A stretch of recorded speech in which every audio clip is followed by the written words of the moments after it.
नमस्कार बांधकाम कामगार मित्रांनो, बघा आता जे बांधकाम कामगार आहेत नोंदणीकृत, ज्यांची नोंदणी वगैरे चालू आहे, रिन्युअल चालू आहे आणि जे पाल्याच्या स्कॉलरशिपसाठी वाट पाहत आहेत, कधी चालू होईल, काय होईल.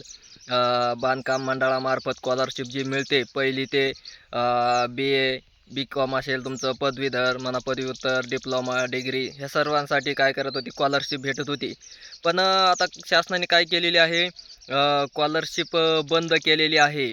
पहिली ते 9वीपर्यंत स्कॉलरशिप काय केलेली आहे, बंद करण्याचा निर्णय घेतलेला आहे. आणि त्यामुळं मग जे बांधकाम कामगार स्कॉलरशिपची, ज्यांना स्कॉलरशिप भरण्याची इच्छा आहे, स्कॉलरशिपसाठी थांबलेले आहेत, असे कामगारांनी काय करायचं आहे, लक्षात घ्यायचं आहे की आता पहिली ते 9वीपर्यंत स्कॉलरशिप शासनाने बंद केलेली आहे. डायरेक्ट 10वीला तुम्हाला स्कॉलरशिपचा फॉर्म काय होणार आहे, भरता येणार आहे.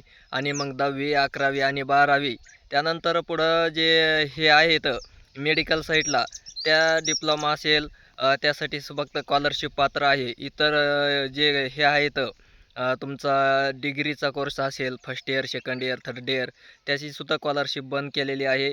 त्यानंतर PGची, पोस्ट ग्रॅज्युएशनची जी आहे, त्यासुद्धा ह्याची स्कॉलरशिप शासनाने बांधकाम कामगारामार्फत दिली जात होती. ती स्कॉलरशिप काय केलेली आहे, सध्या स्टॉप केलेली आहे, बंद केलेली आहे. आणि त्यामुळं मग आता मेडिकल साईडला आणि 10वी, 11वी आणि 12वीसाठीच काय केली जाते, स्कॉलरशिप दिली जाते. इतर योजनामध्ये ज्या स्कॉलरशिप दिल्या जात होत्या, पहिली, दुसरी असेल, तिसरी असेल, त्यानंतर first year, second year, third year, post ग्रॅज्युएशनच्या, या सर्व स्कॉलरशिप काय केलेल्या आहेत, महाराष्ट्र इमारत व इतर कल्याणकारी बांधकाम कामगार मंडळाने बंद केलेले आहेत. हे सर्व कामगारांनी काय करायची आहे, नोंद घ्यायची आहे. ही एक महत्त्वाची अत्यंत सूचना आहे त्यांच्यासाठी, जे नोंदणीकृत बांधकामगार आहेत.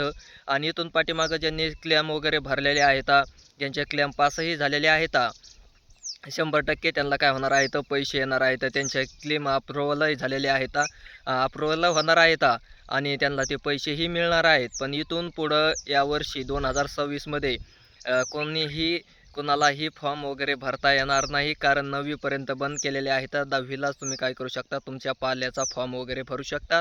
त्यानंतर इतर प्रस्तुतीसाठी काय केलेली आहे, थोडीशी त्याच्यामध्ये 20,000हून 25,000 रुपयांपर्यंत काय केलेली आहे, वाढ केलेली आहे. जे कामगार आहेत त्यांच्या 2 मुलासाठी काय केली जाते, डिलिव्हरीसाठी 25,000 रुपये दिले जातात. त्यातही थोडीशी वाढ केलेली आहे. ही सर्व कामगारांनी काय करायची आहे, नोंद घ्यायची आहे. धन्यवाद.